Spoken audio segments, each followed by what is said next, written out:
হাসির রাজা, জ্ঞানের রাজা, রসিক রাজা।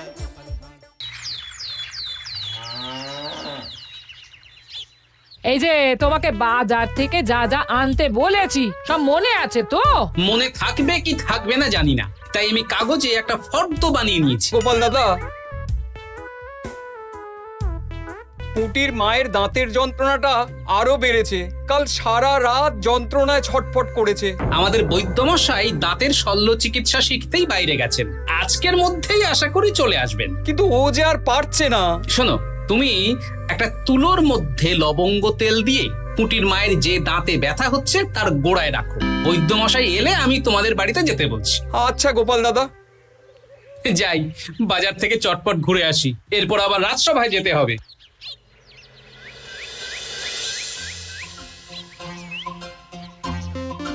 উফ, কি গরম রে বাবা, ছাতা নিয়ে বেরোলে ভালো হতো।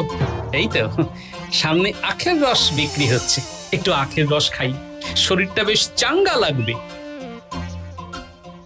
ভাই, আখের রস কত করে দিচ্ছ? 1 ভাঁড় 10 আনা গোপাল দাদা। দাও দেখি 1 ভাঁড়। আরে, এই যন্ত্রটা কিন্তু দারুণ। ওই আমাদের রাজ্যের বিজ্ঞানী মশাইয়ের অবদান।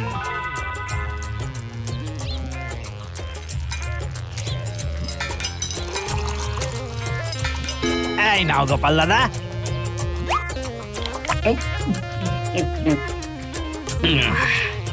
আহ, শান্তি। এই নাও ভাই, তোমার 10 আনা।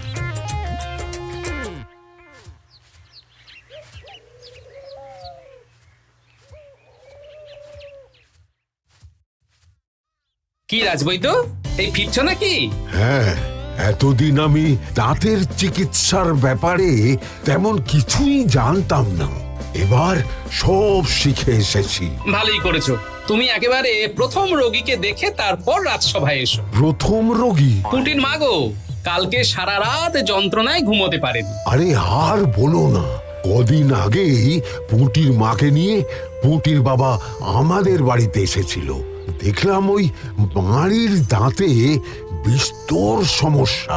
সেই জন্যে দাঁতের শল্য চিকিৎসা শিখতে চলে গেলে? ঠিক তাই, আমি ব্যথা কমার পথ্য দিয়ে এসেছিলাম। দেখি এবার দাঁতটা তুলেই দিতে হবে। তাহলে তুমিও পুটিদের বাড়িতে যাও, আমি বাড়িতে থলে রেখে আসছি। আজ না হয় দুজনে একটু দেরি করেই রাজসভায় যাব। বেশ বেশ।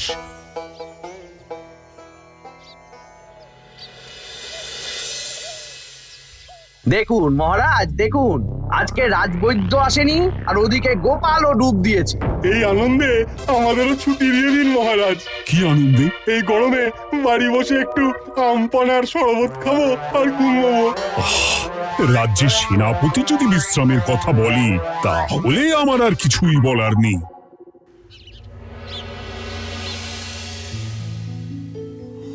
এই তো দাঁতটা পুরো পোকায় খেয়ে নিয়েছিল।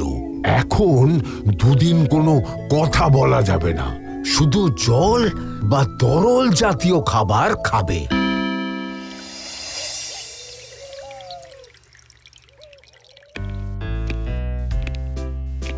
ওই তো গোপাল আর রাজবৈদ্য দুজনে একসাথে রাজসভায় ঢুকছে।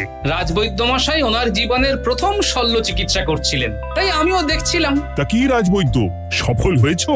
হ্যাঁ মহারাজ, পুঁটির মায়ের একটা মাড়ির দাঁত পোকায় খেয়ে নিয়েছিল, সেটাই তুলে দিলাম। ভালোই হলো, আমাদের রাজ্যে কোনো দাঁত তোলার বৈদ্য বা চিকিৎসক ছিল না।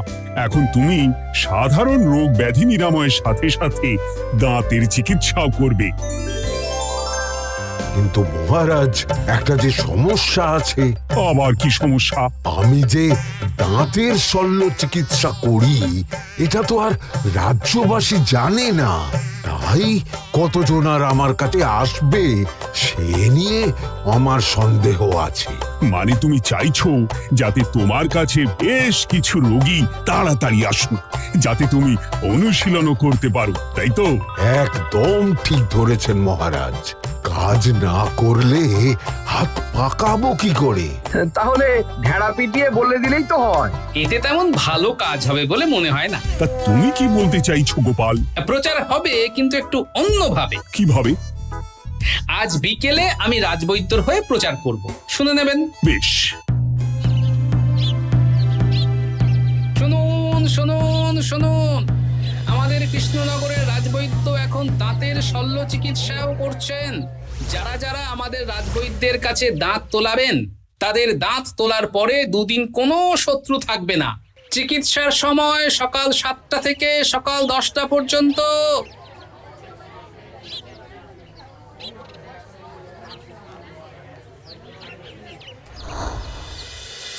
এসব তুমি কি উল্টো পাল্টা কথা বলছো গোপাল? উল্টো পাল্টা না, আপনি দেখুন না আপনার বাড়িতে লোকজন আসে কিনা। আর কেউ যদি জিজ্ঞাসা করে যে এই রকম প্রচারের কারণটা কি, তাহলে বলবেন রাজসভায় আমার সাথে কথা বলতে আমি বুঝিয়ে দেব। বেশ,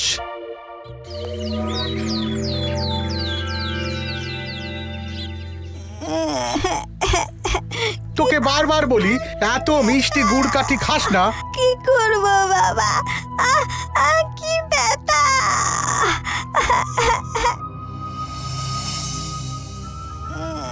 বাড়ি আছেন নাকি বৈদ্যমশাই? হ্যাঁ আছি আছি। এই আমার ছেলেটার না দাঁতে খুব ব্যথা দুদিন ধরে। দেখছি। তা আপনাকে তো এই রাজ্যে আগে দেখিনি। আমি পাশের রাজ্য থেকে আসছি। শুনলাম আপনার কাছে দাঁতের শল্য চিকিৎসা করালে আগামী দুদিন কোনো শত্রু থাকবে না। ঠিকই শুনেছেন। বেশ, তাহলে বলুন কেন থাকবে না? আগে চিকিৎসাটা করি, তারপর বলছি।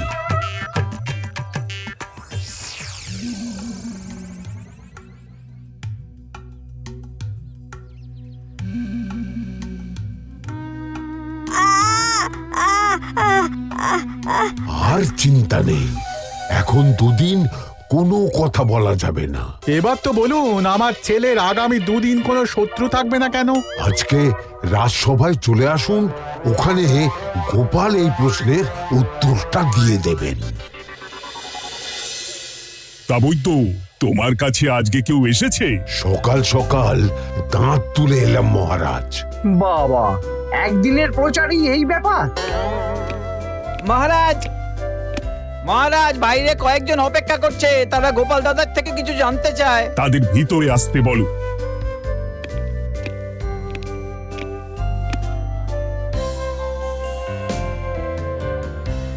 আজ আমার ছেলে বৈদ্যমশাইয়ের কাছে একটা দাঁত তুলিয়েছে।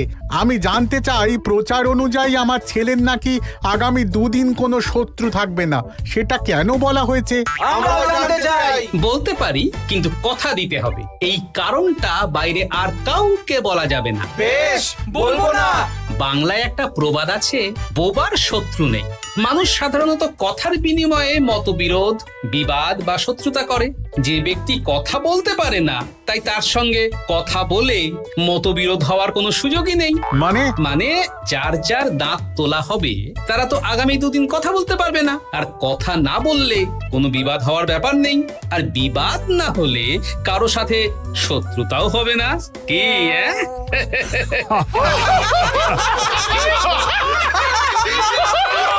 এই জন্যই তুমি হাসির রাজা গোপাল ভাঁড়। কে তোমার কথা শুনতে যাবে? একদিন না হয় প্রচারের চমকে এলো, এরপর কিভাবে আসবে শুনি? এরপর রাজবৈদ্যের সুনামেই লোকজন ছুটে ছুটে আসবে।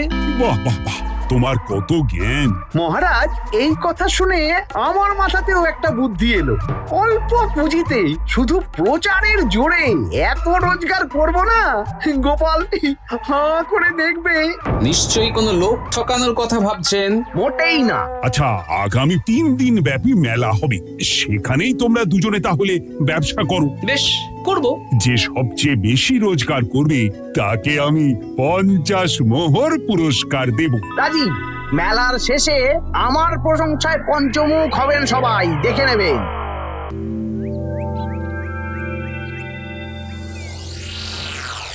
খুব তো বড় মুখ করে বলে এলেন যে ব্যবসা করবেন মেলার মাঠে।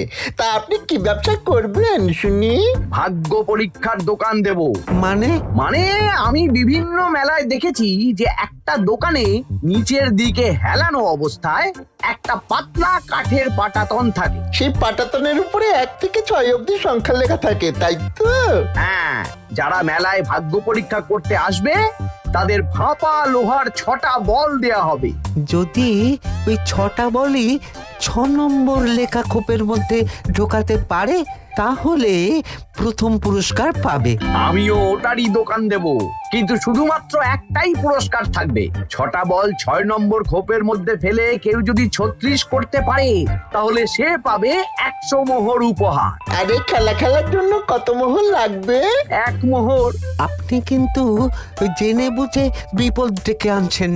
একজন কেউ ফেলে দিলেই আপনার হাত থেকে 100 মোহর ফসকে যাবে। আরে মেলার ভিড়ে যদি আপনি পুরস্কার না দেন তাহলে জনতার একটা মারও ফসকাবে না। আরে সেই জন্যই তো তোদের পোষা। তোদের মধ্যে যে কোনো একজন ওই কাঠের পাটাতনের নিচে লুকিয়ে থাকবি। যখনই দেখবো কেউ 36 করে ফেলছে আমি গলা ঠাকরাবো আর তোরা কাঠের পাটাতনটা হালকা করে নিচ থেকে নাড়িয়ে দিবি। এটা তো দারুণ বুদ্ধি। কি বলছো গোপাল, তুমি আখের রসের দোকান দেবে? হ্যাঁ, এই গরমে আখের রসের বেশ চাহিদা। তোমার বানানো ওই যন্ত্রের চাকা ঘোরাবো আর আমার ভাগ্যের চাকা ঘুরবে। সে ঠিক আছে, আমার কয়েকটা যন্ত্র বানানোই আছে। তুমি না হয় মেলায় ব্যবহার করো 3 দিন। ব্যাস, আর চিন্তা নেই। এবার শুধু জমিয়ে আখের রস বিক্রি করব, সাথে বিভিন্ন মশলা, বরফ আর পাতিলেবুর রস দেব।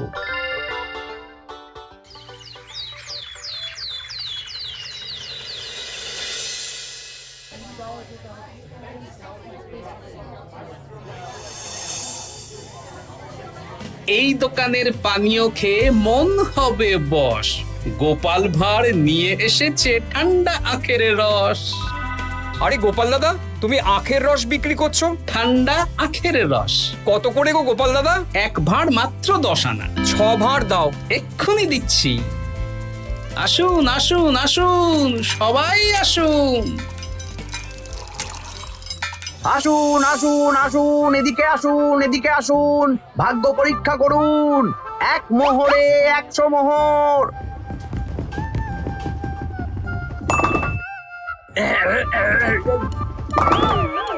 ভাগ্য পরীক্ষা করুন। মন্ত্রী মশাই বলেন কি 1 মোহরে 100? তুমিও ভাগ্য পরীক্ষা করাবে নাকি? একবার বাজিয়ে দেখতে দোষ কি? দাও, আখের রস খেয়ে বরং চলে যাই। এই তো হয়ে এসেছে। এই নাও, ধরো।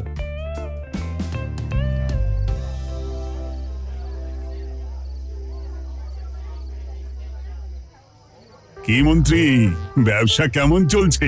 ভালোই। আপনি একবার ভাগ্য পরীক্ষা করে দেখবেন নাকি মহারাজ? না না না, আমি এসবে নেই। জানি আপনার কাছে 100 মোহর নস্যি, তবুও 1 মোহরের বিনিময়ে চেষ্টা করে দেখুন না। আচ্ছা, এত করে বলছো যখন, দেখি। 1 মোহরে 6টা বল। বাবা বাবা বাবা, দেখুন মহারাজ চেষ্টা করে।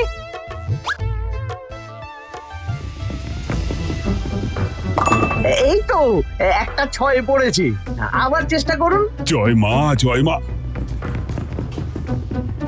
আবার 6। সাবাস।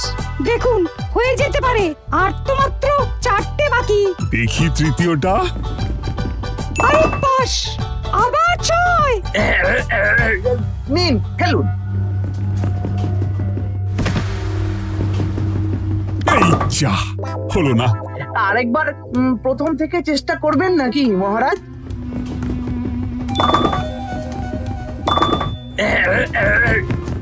না, এবারেও হলো না। 2 মোহর জলে। অন্য সব জায়গায় বাকি সংখ্যাতেও পুরস্কার থাকে, আপনার এখানে নেই কেন?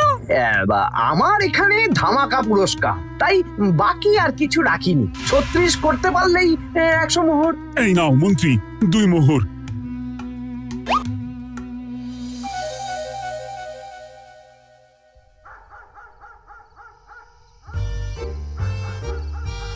কি মন্ত্রী মশাই, আর তো মেলায় লোকজন নেই, বাড়ি যাবেন না? তুমি যাও না, আমি একটু পরে যাব। বেশ, আমি এগোলাম। গোপাল আর মন্ত্রী, তোমাদের কার কেমন রোজগার হয়েছে একদিনে? মহারাজ, কালকে আমার 7 মোহর 20 আনা রোজগার হয়েছে। আমার 70 মোহর, কিন্তু খরচ কিছুই হয়নি, কারণ কেউ 36 করতে পারেনি মহারাজ। বাহ বাহ বাহ, আমি তো বলেছিলাম আমি যখন ব্যবসা করব গোপাল আমার ধারে কাছে দাঁড়াতে পারবে না। বেশ, এখনো তো আজ আর কাল দুদিন মেলার বাকি আছে। দুদিনেও আমার দুটো কানা করিও খরচ হবে না, শুধুই রোজগার। গোপাল যতই প্রচার করুক আর যতই ভালো আখের রস বানাক না কেন, আমার ব্যবসাকে টপকাতে পারবে না। ঠিক আছে, আজকে আমি একবার ভাগ্য পরীক্ষা করে দেখবো। আমার দোকানে সুস্বাগতম। নাও সেনাপতি, চেষ্টা করে দেখো। দিন বল। আমিও সেনাপতির খেল দেখতে এলাম। প্রথম বল, এই যে গড়িয়ে গড়িয়ে গড়িয়ে 6 নম্বর। সাব্বাস সেনাপতি। আবার 6, তৃতীয়, চতুর্থ, পঞ্চম। আরেকটা ফেলতে হবে। নাও সেনাপতি। ষষ্ঠ বল, এই যা, হলো না। এটা কি হলো? আবার চেষ্টা করো তো সেনাপতি। হ্যাঁ, 3টে হয়ে গেছে, এবার 4 নম্বর। এই যা, 4 নম্বরে চলে গেল। চাই ব্যাপারটা কি? মন্ত্রী মশাই গলা খুসখুস করার পরের বলটাই পরপর দুবার অন্য ঘরে পড়ল। নিশ্চয়ই কোনো রহস্য আছে। না, আজকে রাতে ব্যাপারটা দেখতে হবে। চলুন মন্ত্রী মশাই, পুরো মাঠ ফাঁকা, একা একা মশা মারবে নাকি? আমি পরে যাব, তুমি যাও তো। বেশ। ব্যাপারটা কি? আমাকে তো নজর রাখতে হচ্ছে। না, একটা গাছের পিছনে লুকিয়ে পড়ি, মন্ত্রী মশাই গেলে ওনার পিছু নেব। দেখুন মন্ত্রীমশাই, পরপর 2 দিন আমি পাটাতনের নিচে ছিলাম। আগামীকাল ঘটাকে থাকতে বলুন। বেশ, তাই হবে। আর অত জোরে গলা খাঁকড়াবেন না, কেউ যদি সন্দেহ করে ব্যাপারটা বুঝে যায় মুশকিল হয়ে যাবে। আরে কেউ বুঝবে না, অনেক রাত হলো, চল চল চল চল চল। আচ্ছা, এই ব্যাপার। তাই ভাবি 2 দিন ধরে একটাও কেউ পারলো না কেন? কাল আমিও মজা দেখাবো।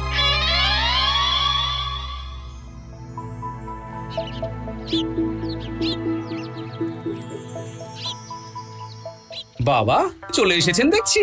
এত চাহিদা না আমার এই ভাগ্য পরীক্ষার, তাই আগে আগে চলে এসেছি। মন্ত্রীমশাই, আপনাকে মহারাজ এক্ষুনি ডাকছেন। এখন কেন? সে তো জানি না, চলুন।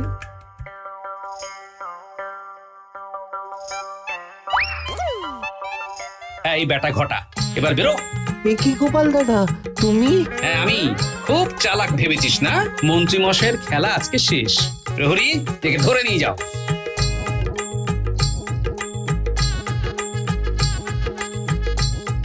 বিজ্ঞানী, তুমি তোমার চুম্বক নিয়ে এসেছো তো? হ্যাঁ, এবার 6 নম্বরের নিচে একটা টান টান করে সমান রেখা টানতে হবে, আগা থেকে গোড়া অবধি। তুমি তো সব সকালে বুঝিয়েই দিয়েছো। দাঁড়াও, দাগটা টেনে নি। একদম 6 নম্বর খোপ অবধি যাচ্ছে, সেই অনুযায়ী টান টান করে দাগ টানো। টানছি, তুমি বাইরে নজর রাখো। নজর রাখছি। কাজ হয়ে গেছে, তুমি একবার অনুশীলন করে দেখে নাও। হ্যাঁ দেখছি। শুরু করো। শুরু করছি। একদম পাক্কা আছে। দূর, কেউ ডাকেনি, অকারণে সময় নষ্ট করলো। কতগুলো খদ্দের ফিরে গেছে কে জানে। কি হলো মন্ত্রী মশাই, এত রাগ কিসের? রাগ হবে না, ওরই বেটা আমার সাথে মজা করছিল। বেশ অনেকজন খদ্দের ফিরে গেল, আমার কত ক্ষতি হয়ে গেল। আমি খেলে আপনার ক্ষতিপূরণ দিতে পারি। তুমি খেলবে? হ্যাঁ, ভাগ্য পরীক্ষা করতে দোষ কোথায়? ওই তো বেশ কয়েকজন সভাসদেরা আসছেন, সবার সামনেই খেলবো। তাহলে শুরু করি। হ্যাঁ, শুরু করো। এই বল যা, 6 নম্বরে যা। আরে বাস, গোপালের ফেলাপল তো গড়ালো না, সোজা 6 নম্বরে চলে গেল। এই দেখুন, আবার যাবে। বলকে আমি বলবো, বল কথা শুনবে। এই বল যা তো, 6 নম্বরে যা। আবার 6, আবার 6, আবার 6। কি এটা কি হচ্ছে? যা বল, এটাও 6 নম্বরে যা। আবার 6, 100 মোহর। হ্যাঁ এটা কি করে হলো? দিন মন্ত্রী মশাই, 100 মোহর দিন। ইয়ে না মানে মন্ত্রী দাও বলছি। আমি আবার খেলবো। 6 আবার 6। আবার 100 মোহর। আর নেই। এই ঘটা আর কি করছিসটা কি? ঘটা নেই মন্ত্রীমশাই, আমি আছি। আর আছে আমার চুম্বক। মানে তোমার কারসাজি ধরা পড়ে গেছে মন্ত্রী। গোপাল আমাদের সব বলেছে। হ্যাঁ, আপনি যেমন ছলনা করে ভাগ্য পরীক্ষার ব্যবসা করছিলেন, তেমনি গোপালও ছলনা করে আপনার ব্যবসা উল্টে দিল। তাহলে শেষমেশ কে জিতলো? হাসির রাজা, জ্ঞানীর রাজা, রসিক রাজা গোপাল ভাঁড়। লোকের ভাগ্য পরীক্ষা করছিলাম আর আমারই দুর্ভাগ্য নেমে এলো।